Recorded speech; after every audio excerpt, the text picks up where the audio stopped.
April মাসে আসতেছে রমাদান, খবরদার কেউ একা একা ইফতারি করবেন না। একা ইফতারি করেন নাকি আপনারা? একসাথে। আল্লাহর হাবিব সাল্লাল্লাহু আলাইহি ওয়াসাল্লাম বললেন, কেউ যদি কাউকে ইফতারি খাওয়ায়, যিনি খাওয়ালো উনি রোজা রেখে যেই সওয়াব, খাওয়ানোর কারণে ওই সওয়াব। সাহাবারা বললেন, ইয়া রাসূলুল্লাহ, ইফতারি খাওয়ানোর মতো পয়সা তো আমাদের নাই। আল্লাহর হাবিব সাল্লাল্লাহু আলাইহি ওয়াসাল্লাম বললেন, ওয়ালাউ বিশারবাতি মা, যদি এক ঢোক পানি দিয়েও ইফতারি খাওয়া তবেও এই সওয়াব পাওয়া যাবে।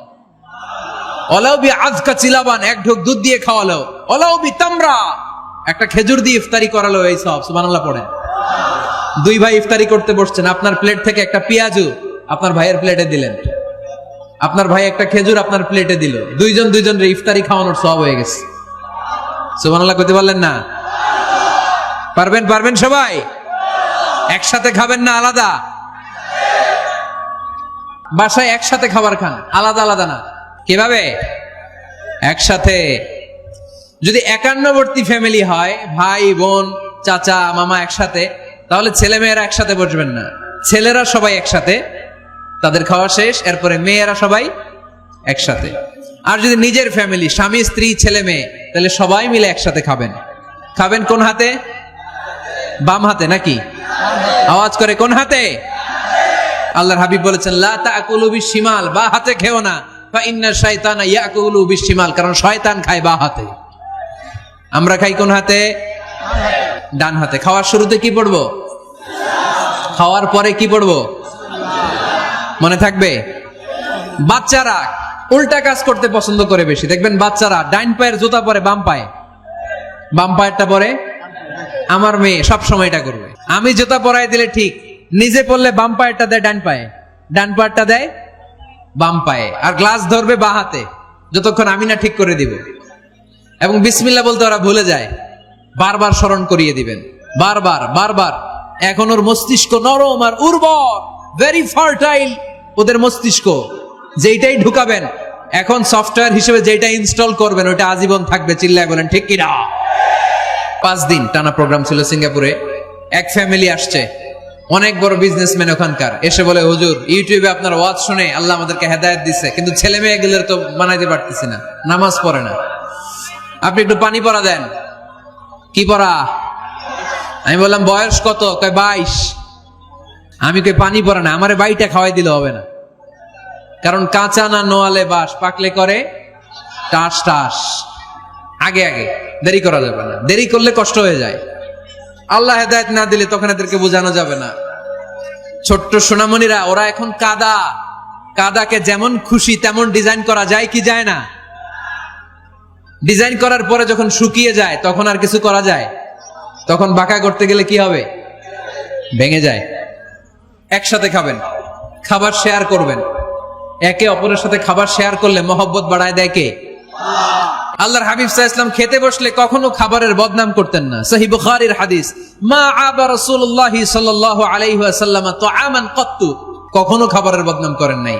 এই 63 বছরের জীবনে কখনো না, একবারও না। ইনিশতাহাহু আকালাহু, ভাল লাগলে খাইতেন, বেশি বেশি খাইতেন। ওয়া ইন কারিহাহু তারাকা, ভালো না লাগলে রেখে দিতেন, ওটার দিকে তাকাতেন না। কিন্তু কখনো বলেন নাই লবণ বেশি হয়েছে, কখনো বলেন নাই ঝাল বেশি হয়েছে, এগুলো বললেন না। বলবেন? মহিলা প্যান্ডেলের ভাবিরা খুব খুশি, এখন খুশি হয়ে গেছে। ভাবিদেরকে বলবো, আপনারাও আপনাদের সর্বোচ্চটা দিয়ে ভাইয়ের জন্য রান্না করেন, যাতে ভাইয়ের খেতে কষ্ট না হয়, ঠিক কিনা? চেক এন্ড ব্যালেন্সের দরকার আছে না নাই? Islam is check and balance, very balanced religion, খুবই ভারসাম্যপূর্ণ জীবন ব্যবস্থা। খাবারের বদনাম করবেন না, খাবেন, খাওয়ার শেষে শুকরিয়া করবেন কার? ঘরে মাঝে মাঝে একসাথে জামাতে নামাজ পড়বেন। শুনতেছেন? আমার কথা শুনতে পাচ্ছেন?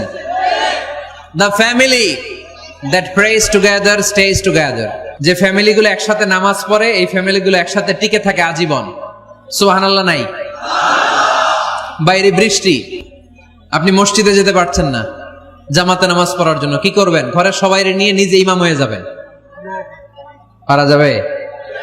আরে শুরু করেন না, আজারি ভাইয়ের কথা শুনে শুরু করেন না, শান্তি আসবে। আল্লাহর কসম, ঘরে ঘরে শান্তি আসবে এই বাংলাদেশে, কিন্তু এগুলো অ্যাপ্লাই করতে হবে। তাহাজ্জুদের সময় একসাথে দাঁড়িয়ে যান। ডিসেম্বর মাসে বাচ্চাদের 15 দিনের ছুটি, তখন তাহাজ্জুদের প্র্যাকটিস করেন। আপনি ইমাম, আপনার পেছনে আপনার ছেলেরা, পিছনে আপনার মেয়েরা আর আপনার স্ত্রী। নারী পুরুষ এক কাতারে দাঁড়াতে পারে না। আমি আর রুবেল ভাই যদি জামাতে পড়ি, আমি ইমাম, রুবেল ভাই ডান দিকে, সমান সমান দাঁড়ানোর সুযোগ আছে না নাই? আছে। কিন্তু আমি যদি আমার স্ত্রীর সাথে জামাত করি, একসাথে দাঁড়ানো যাবে না। আমি সামনে, আমার স্ত্রী পেছনে। মাসালা বুঝতে পেরেছেন? আচ্ছা, তো তাহলে ঘরে জামাতে মাঝে মাঝে নামাজ পড়বেন। সহিহ মুসলিমের হাদিস, আল্লাহ রাসূল সাল্লাল্লাহু আলাইহি ওয়াসাল্লাম বলেন, তোমরা ফরজ নামাজ মসজিদে আদায়ের পরে ঘরের জন্য কিছু নফল আর সুন্নত রেখে দিও, কারণ ঘরে যারা নফল আর সুন্নত পড়ে ওই ঘরটারে বরকত দিয়ে ভরে দেয় কে? রাজি আছেন তো সবাই? ইনশাআল্লাহ পড়েন না? ঘরে কোরআন তেলাওয়াত করবেন। কি করবেন? করেন, আপনারা করেন? হ্যাঁ, ঘরে কোরআন তেলাওয়াত করেন প্রতিদিন। ফজরের পরে প্রতিটা পরিবার থেকে সুমধুর কোরআনের ধ্বনি ভেসে আসতে হবে। কথা কয় না? তা ঠিক বলেন না কেন আওয়াজ করে? প্রতিটা ঘরেই যেন কোরআনের সুমধুর বাণী উচ্চারিত হয়। এলাকার মসজিদের মক্তবগুলোতে হুজুর কোরআন পড়ায়, আছে এটা না? আমরা ছোটবেলা কিন্তু যাইতাম, আমি যাইতাম শাহী জামি মসজিদে, ওইখানে যে আমি কোরআন শিখছি। তো মসজিদগুলোতে আপনারা এই মক্তবের সিস্টেমটা চালু রাখবেন, প্রতিদিন সকালে কোরআন করবেন। কোরআন যেটা মুখস্থ করবেন স্ত্রীকে শোনাবেন, স্ত্রী আপনাকে শোনাবে। প্রতি মাসের জন্য একটা সূরা নির্ধারণ করেন। কোনটা? একটা। এক মাসে একটা ছোট্ট সূরা মুখস্থ করা যাবে না? ধরেন সূরাতুত তিন, ওয়াত-তিনি ওয়াজ-জাইতুন, এটা এক মাসে মুখস্থ করা যাবে না? যাবে। আজকে রাতেই আপনাদের ফ্যামিলি মিটিং এটা সিদ্ধান্ত নেবেন যে এই মাসের জন্য সবাই মিলে কোন সূরাটা পড়বেন। মুখস্থ করতে হবে, অর্থও জানতে হবে। আমার ফ্যামিলিতে এই মাসে চলতেছে সূরাতুদ দুহা। আমার ছোট মেয়েটা মুখস্থ করতেছে, একটা করে মুখস্থ করে আর শোনায়, আমিও ওরে শোনাই। আমার স্ত্রী আমাকে শোনায়, আমি আমার স্ত্রীকে শোনাই। প্রত্যেকটা ঘরে এই প্র্যাকটিসের দরকার আছে না নাই? প্রতি মাসে কয় সূরা? তাহলে এক বছরে কয় সূরা? 12টা। পারা যাবে মুসলমান? আল্লাহর হাবিব সাল্লাল্লাহু আলাইহি ওয়াসাল্লাম আম্মা জান আয়েশা রাদিয়াল্লাহু তাআলা আনহুর কোলের মধ্যে মাথা রেখে কোরআন তেলাওয়াত করতেন। সুবহানাল্লাহ পড়বেন না? কানা রাসূলুল্লাহ সাল্লাল্লাহু আলাইহি ওয়াসাল্লাম ইয়াকরাউল কুরআন ওয়া রাসুহু ফি হাজরি ওয়া আনা হায়েদ। আম্মা জান আয়েশা বলেন, আমার যখন মাসিক চলতো, আমার মেনস্ট্রুয়েশনাল পিরিয়ড চলাকালীন সময়ে আল্লাহর নবী আমার কোলে মাথা রেখে রেখে কোরআন তেলাওয়াত করে আমারে শোনাতেন। এইজন্য স্ত্রীর কোলে মাথা রেখে কোরআন তেলাওয়াত করা সুন্নাত। স্ত্রীর কোলে মাথা রেখে কোরআন তেলাওয়াত করা করেন তো? মাশাআল্লাহ, মাশাআল্লাহ। হ্যাঁ, স্ত্রীর কোলে মাথা রেখে কোরআন তেলাওয়াত করুন, এটা সুন্নাহ। ঘরে কোরআন তেলাওয়াত করুন। জিন, ভূত, ব্ল্যাক ম্যাজিক, জাদু টোনা, বানমারা সবগুলারে নিঃশেষ করে দিবে কে?